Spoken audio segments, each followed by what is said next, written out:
Local presentation of Read About It is made possible in part by a grant from Cox Communications of Oklahoma City, proud sponsor of this effort to promote reading, education, and literacy in our community.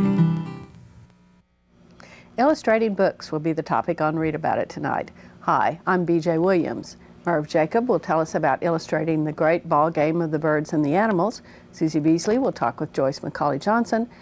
Kids Corner will feature Rosemary Zarsky. We also have Ann Meeks, Heidi Port, and Heather Matthews. Coming up, Merv Jacob. The following public service program is brought to you by the Metropolitan Library System.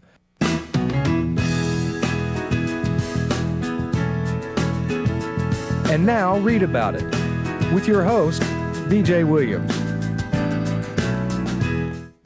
Last March, I was able to attend the Oklahoma Center for the Book Oklahoma Book Awards banquet and talk with a number of the authors and illustrators that were at the banquet.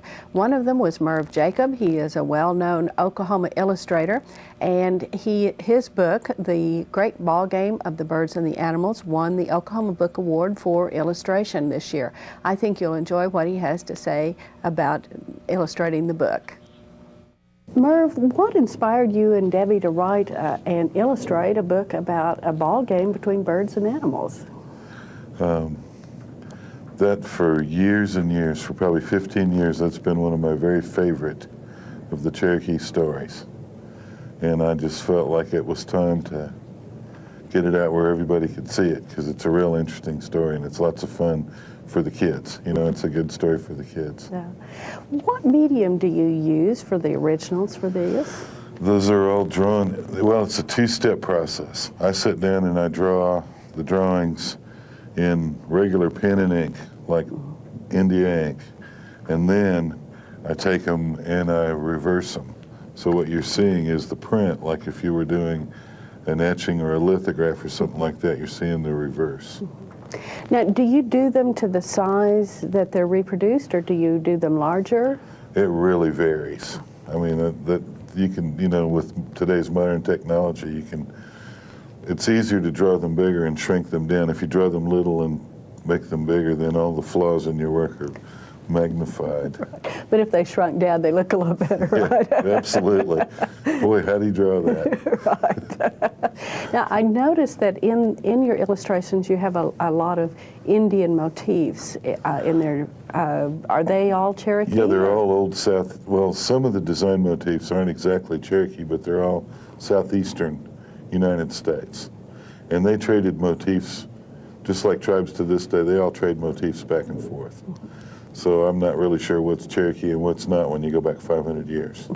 Right. And but the way that they're dressed is the way the ancient Cherokee people dressed. And I had a lot of deliberation about that.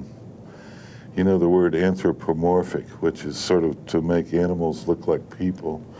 Well, I sort of didn't like that so much. Disney does that a lot in his movies. A lot of cartoons are that way.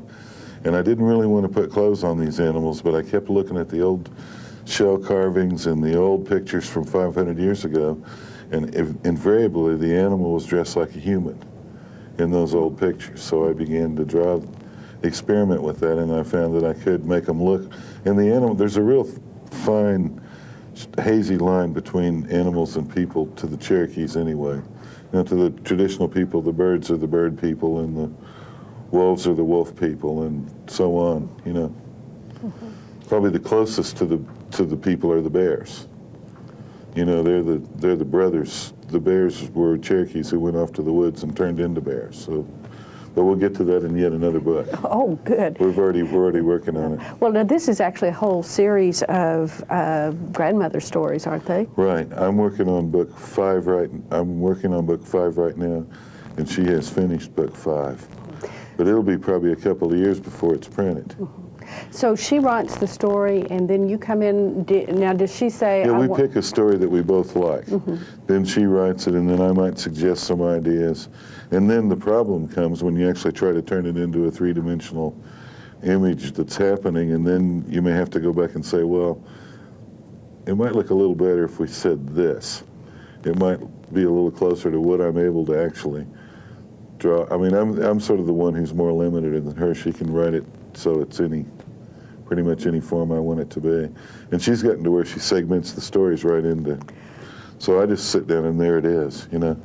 Well, that was what I was going to ask next, because that always fascinates me about illustrations is how do you decide what aspects you're going to illustrate? And frankly, how do you decide what part of the story is going to be on the opposite page of the illustration or whatever? I don't know. I'm really casual about that. In fact, I just sort of threw everything together and sent it to the book designer and let her have some fun designing it the way she thought it ought to look, and then she sent that back, and I said, well, I like this, but I don't want. So it's all a gradual process. I'm not in any rush when I'm working on the books. I'd like them to last for a while. Right, but you did send her a whole collection of drawings that she chose from. I mean, you had already decided these are the aspects that I wanted to illustrate. Yeah, they're a big press, and it seems if you're working with presses, and I've worked on about 70 book projects. The little presses are real hard to work for. The big presses are real easy to work for. They give you more leeway. They sort of let the artists go and do what they want to do, and then come back and rein them in if they have to. But the little presses are so afraid that the book's going to fall down that they just worry themselves to death, and they worry the poor artists and writers that have to work for them to death. I don't despise the little presses, but I would charge them more money if I was an artist, because it's a lot more work to work for a little press than it is a big one.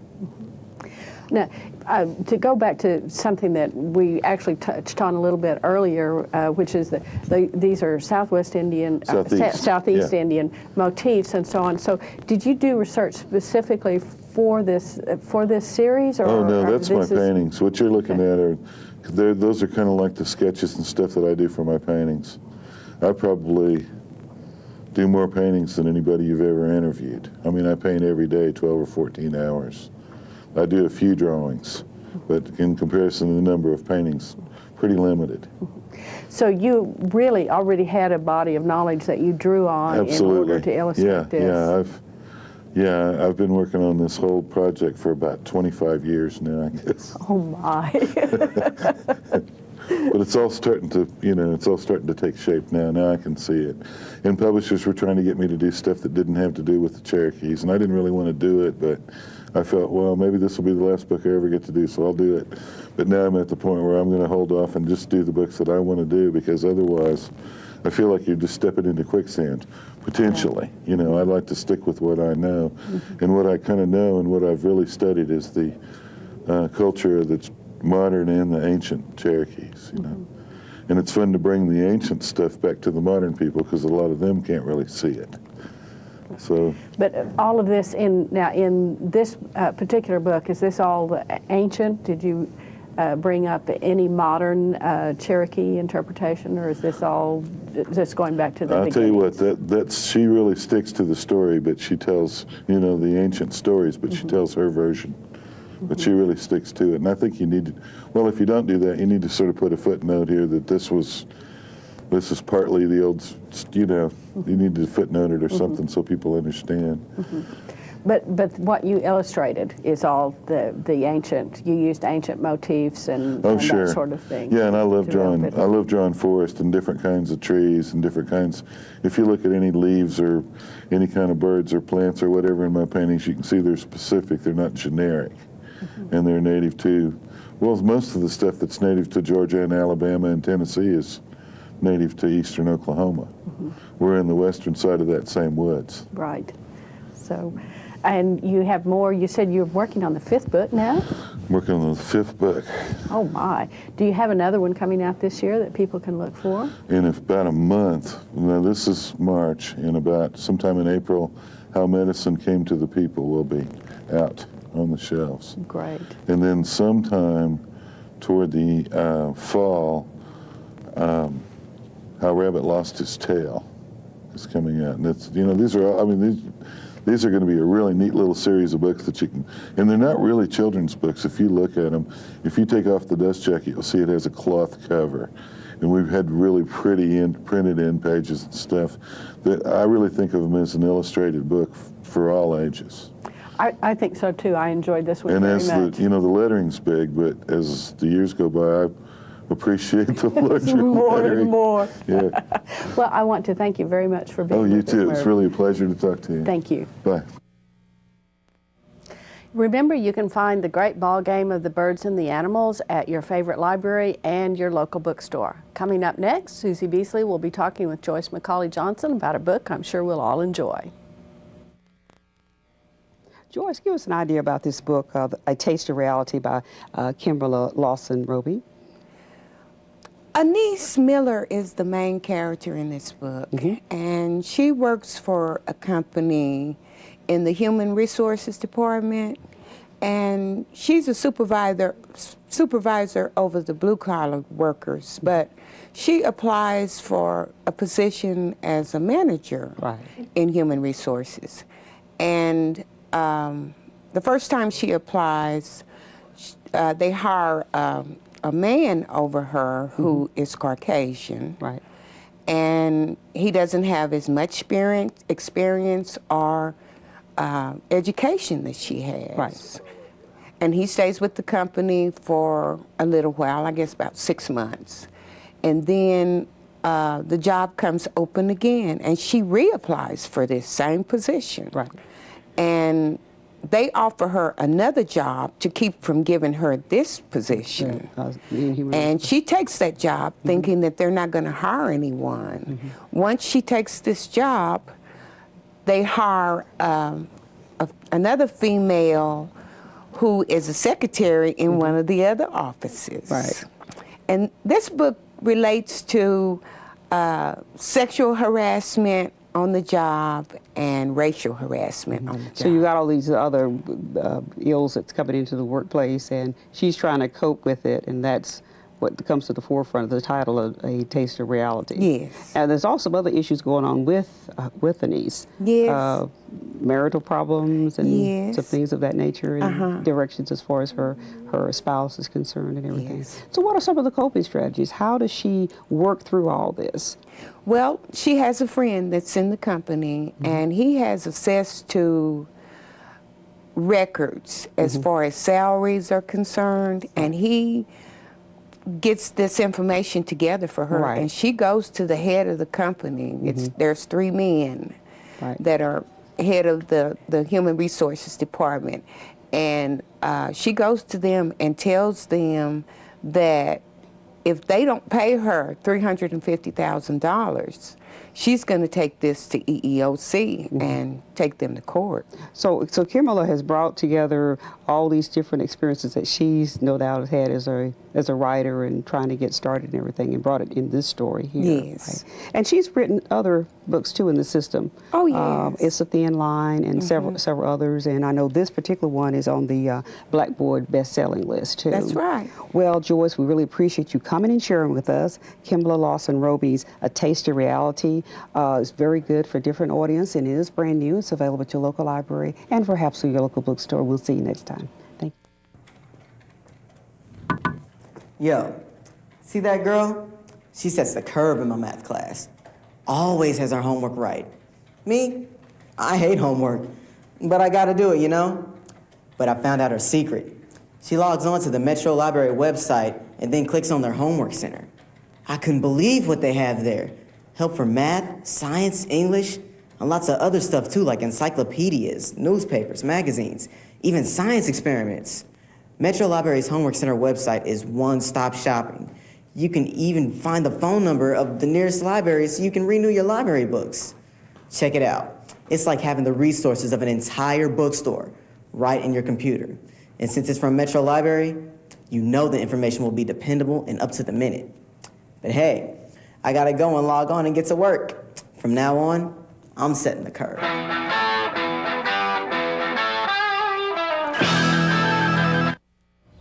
With me now is Heidi Port, who is volunteer coordinator for the Metropolitan Library System.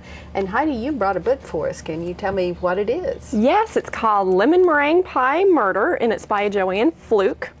And It's just a great book. I've really enjoyed it. Well, what got you interested in this book in the first place? Actually, I had finished reading another author, and I went to my local librarian and said, this is what I like to read, what can you suggest? And she recommended Joanne Fluke. She's written 4 murder mysteries that are all based on different types of desserts, and the main character is actually a cookie shop owner, and she kind of gets suckered into researching and solving these murders, but she includes recipes in every one of her books, which I found really interesting, and I've enjoyed reading them. Well, I noticed that there are some cookies sitting here on the table in front of us. Yes, these are her praline charlottes, and you're more than welcome to have one. I think I'd better pass that. They don't want to hear me crunching away. But. They are very good, and I've tried some of her other books. One of them is Strawberry Shortcake Murder, and I've bred that one as well and made the strawberry shortcake, and it is just absolutely wonderful.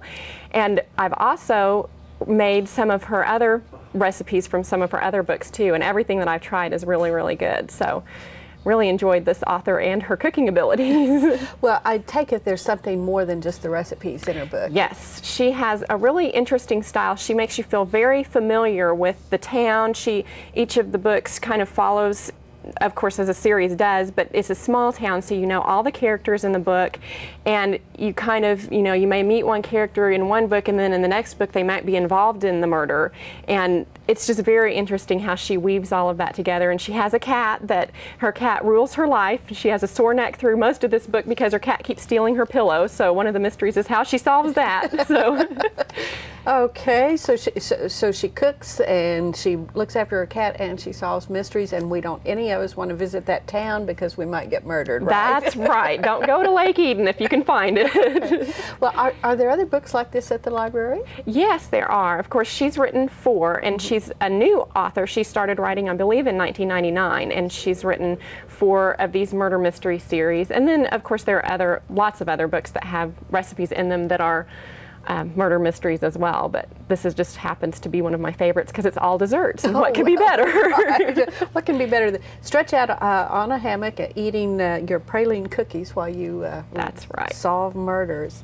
Well, you're here for one other thing as well. Yes, I am. I'm the volunteer coordinator for the library system, and one of the things that we have going on this summer is our Culture Shock volunteer opportunity for teens to help with the summer reading program. We use about 250 summer volunteers every year, and most of them are teenagers. We have a special need this year at Southern Oaks Library. They've had a hard time getting teen volunteers. So it starts in June and runs through August, and then at the end we have a wonderful party for all the participants, and it's just great fun. So teens need to contact their local library, and get set up to Yes. have a lot of hard work and a lot of fun. Yes. I want to thank you very much for being with us, Heidi. Thank you, BJ. Coming up next, we've got Kids Corner. Kelly Reel will be talking with Rosemary Zarsky about her book, Just for Our Young Adults. Hello, we have a great teen book today. It's called The Real American, and Rosemary Zarsky from the Choctaw Library has read it. She's enjoyed it. Rosemary, tell me why you brought The Real American by Richard Easton today. Because it's an interesting study into what is a real American. This is a story of the conflict that arose when farmers were being pushed off their land so it could be mined for coal in Pennsylvania in the 1880s. And it brings it down to one boy who's a farmer's son and one boy who's a miner's son. And they're the same age. They're just about the only people around that are the same age. They want to be friends, but Nathan wants to make his friend Arturo a real American by making him look and act like he does. Is that what a real American is about? Or is it where they try to bridge the culture gap? They try to make each side understand. Wow, it really sounds like a coming of age Very book. much so. And a meeting of the minds for the farming community, the mining community. Obviously there's some tension there, and so I'm sure that it's very heartwarming to see how Nathan overcomes these feelings to become friends. It is, and to realize that he has some preconceived notions that need to go as well. He's not a real American if he holds on to them. Oh. And it's watching him mature to accept that his dad has a tragedy in his life and he misses his brother too, but come on, Dad, I'm still alive. So he's got 2 generations he's trying to come to grips with that are shutting him out for one reason or the other. And so yes, it's a very intense novel, but it's very readable, and I found it very enjoyable. Mm-hmm. And what age or gender would you recommend? Well, boys or girls, but mostly I think boys will identify with Nathan. He's 11 years old, so I would say 8 to 12-year-olds would really enjoy this book. Sounds really, really good, and I bet that if you start it, you can't put it down. That's right. Well, I think that it'll be really fun. It looks like that it's going to move very quickly when your reader starts, and I always encourage parents to go ahead and read to those big kids because they like to be read to too. Yeah, and this is a very good book to read aloud. That would be excellent. So look for A Real American by Richard Easton at your local library or at your favorite bookstore. Thank you, Rosemary. With me now is Ann Meeks. She's the librarian at the Belle Isle Library, and lots of things are happening at Belle Isle right now, Ann. And we've got 2 things actually to talk about, but the first one is some kind of discussion that's going on at the library. The Belle Isle is having a discussion group. A lot of libraries have had this. It's part of the Let's Talk About It Oklahoma series. It's sponsored by the Oklahoma Humanities Council. You may have heard of it. Other libraries have had this program too, and it's coming to Belle Isle. The first one will be May 13th. It's a book discussion group. You don't have to go to all 4 of them, but you can. And our theme is the Oklahoma experience looking for home. Now, is this something that you have to sign up for? Do you have to buy a lot of books? You don't. You do sign up because actually we provide you the book. You can just come to the Belle Isle Library and we have the books there and you'll check it out and it'll be yours for the time of the book. And what's kind of different about this program is a humanities scholar comes and discusses the book with us, and then there's group discussion. So you don't have to be an expert on the topic. Not at all. And it's really an interesting subject. Some of the books are ones that I hadn't heard of, but they all deal with looking for a place kind of to fit in Oklahoma. So it's very much about Oklahoma. Mm-hmm. Anybody interested in Oklahoma history, then it sounds like would be intrigued. Yeah, but I think the books are going to be, it's not really dry history. They're novels, and one is Woody Guthrie's autobiography, so I think people will really find it interesting. Yeah, well, if we're going to talk about Woody Guthrie, it's a lot more exciting than reading any textbook I've encountered. And we'll have refreshments too. So. Now, we don't have to purchase books. Is there any charge to participate in the program? Not at all. No. So you just come to Belle Isle in advance because you do want to read the book before the discussion. There will be 4 of them, but you don't have to attend all 4. Right. I think I've got, and you can call the Belle Isle Library for more information about it. Right. But you've got something else going on that's going to be happening at Belle Isle, don't you? Well, the Belle Isle Library will be celebrating its 40th anniversary this September. There's a special program the weekend of September 27th through 30th. And in preparation for that, we want to create a video with people who have worked at Belle Isle Library or who have visited the Belle Isle Library over the years, and what are some of their memories of Belle Isle and how it's changed, what they maybe checked out 20 or 30 years ago. the library looks a lot different than it did 40 years ago. So any memories that you might want to share and be on this video, we're asking that people either come by or contact the Belle Isle Library, and we'll have more information about when we're going to start filming. Okay. And even if you don't want to be on videotape, I know a lot of people say, no, I'm not getting in front of a camera. Perhaps if they would just write a little memory about maybe I was one of the first people to check out a book at the library or something like that. Yeah, that would be great. So we would appreciate any kind of memories. Contact the Belle Isle Library for further information on that as well. It's something to look forward to because it's been 40 years. Right.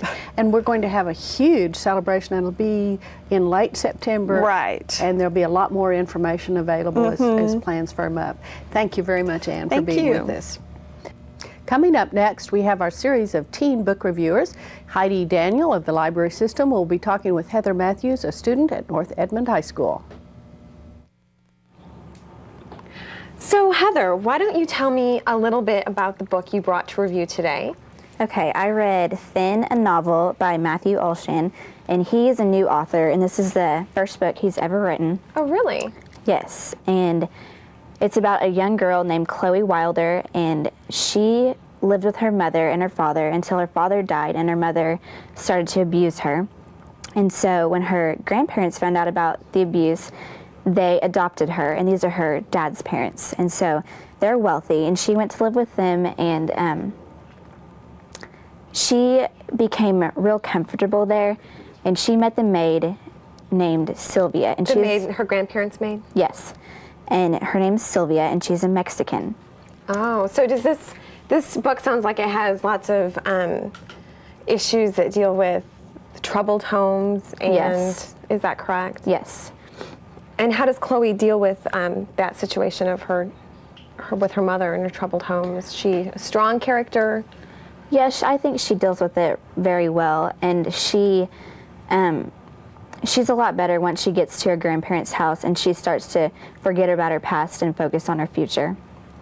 And tell us a little bit, you mentioned really quickly that there was a maid that was an important character who was Mexican. Yes. Tell us a little bit about that.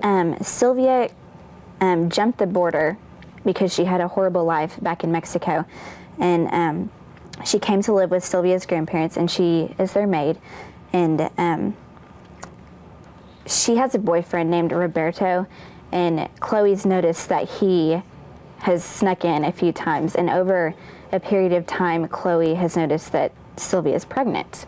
Oh, so this is going to cause a problem for her. Yes. With the family. Now, does this book deal with a lot of issues concerning race and the fact that Sylvia is Mexican, or does it not really notice that? I think it has a little bit to do with race. Sylvia is very